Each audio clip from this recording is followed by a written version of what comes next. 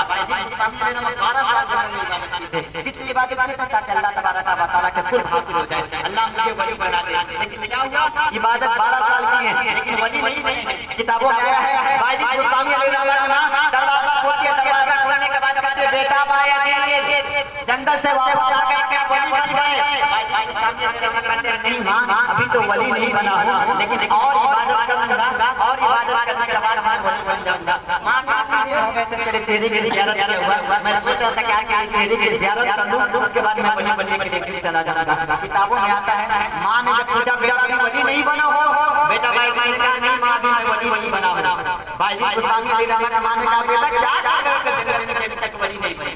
بھائی نے کہا ماں 12 سال سے عبادت نہیں کر رہا ہوں، بھوک لگتا ہے درخت کے پتے چبا کر عبادت کرتا ہوں تاکہ اللہ راضی ہو جائے، اللہ مجھے ولی بنا دے۔ ماں 12 سال عبادت کیا لیکن ولی نہیں بنا۔ کتابوں میں آتا ہے ماں نے اپنے ہاتھوں کو اٹھایا اور نظر کو آسمان کی طرف کیا اور کہا پروردگار 12 سال میرے بیٹے نے بھوکے پیاسے تیری عبادت کیا ہے، اب تک تو نے اسے ولی نہیں بنایا ہے، میں اپنا وعدہ دیتا ہوں، میں اپنا وعدہ دیتی ہوں پروردگار جو اب تک میرے بیٹے کو 12 سال جنگل میں عبادت کرنے کی وجہ سے نہیں ملی ہے، آج ماں کی دعا کی وجہ سے دے دے۔ حضرت بھائی سامنے لے جانا کرتے ہیں جنگل میں میں نے 12 سال عبادت کیا لیکن ولی نہیں بن سکا، لیکن ماں کے ہاتھ اٹھ جانے کی دیر تھی، ماں نے ایک جملہ کہا کہ میرے بیٹے کو ولی بنا دو، اللہ تعالیٰ نے ایک جھٹکے میں مجھے ولی بنا۔ سبحان اللہ۔ ماں کیا کیا ہوتی ہے 12 سال انسان عبادت کرنے اللہ کو راضی کرنے کے لیے بھوک پیاس کی حالت میں عبادت کرے، لیکن اللہ تبارک و تعالیٰ ولی نہیں بنائے۔ لیکن اگر ماں اس کے حق میں صرف ایک بار ہاتھ اٹھا دے اور دعا کر دے تو اللہ تبارک و تعالیٰ اسے ولی بنا دیا۔ اس سے مسلمانوں ماں سے بڑھ کر کوئی دولت نہیں ہوتی ہے، باپ سے بڑھ کر کوئی دولت نہیں ہوتی ہے۔ اس سے مسلمانوں ماں باپ کو راضی رکھا کرو۔ بہت نصیب انسان ہوتے ہیں تو ماں کو خوش رکھتے ہیں، باپ کو خوش رکھتے ہیں، یہ وہی دولت ہے جو تمہیں جنت تک پہنچا سکتی ہے۔ اگر یہ رک جائے نا تو دنیا کی کوئی چیز تمہیں دولت نہیں، تمہیں جنت تک نہیں پہنچا سکتی ہے۔ اگر جنت تک پہنچانے والی ذات ہے تو ماں کی ذات ہوتی ہے، باپ کی ذات ہوتی ہے۔ اس لیے مسلمانوں ہمیں کوشش کرنا ہے کہ اللہ کو راضی کرنا ہے نا تو سب سے پہلے ماں کو راضی رکھیں۔ اگر ماں باپ گھر کے خوش ہوں گے تو اللہ خوش ہوگا، اگر نہ خوش ہوں گے تو اللہ کبھی خوش نہیں ہو سکتا ہے۔ پوری زندگی نماز پڑھے، پوری زندگی عبادت کرے، لیکن ماں ناراض ہے نا تو ہماری عبادت کبھی قبول نہیں ہو سکتی۔ اس لیے اگر چاہتے ہیں کہ عبادت قبول ہو، نماز قبول ہو، ہماری تلاوت قبول ہو تو یقیناً ماں کو خوش رکھیں۔ ماں کو خوش رکھیں گے تو یقیناً ہماری عبادت قبول ہوگی، اور ماں خوش رہے گی اور ماں اللہ کی بارگاہ میں دعا کرے گی کہ میرے بیٹے نے مجھے خوش کیا ہے، پروردگار مرنے کے بعد میرے بیٹے کو خوش کر دینا تو یقیناً اللہ تبارک و تعالیٰ مرنے کے بعد مجھے بھی خوش کر دے گا۔ درود شریف اللہم صلی علی سیدنا و شفیعنا حبیبنا نبینا مولانا محمد بارک وسلم صلی اللہ علیہ وسلم علیہ یا رسول اللہ صلی اللہ علیہ وسلم۔ آئیے کے ساتھ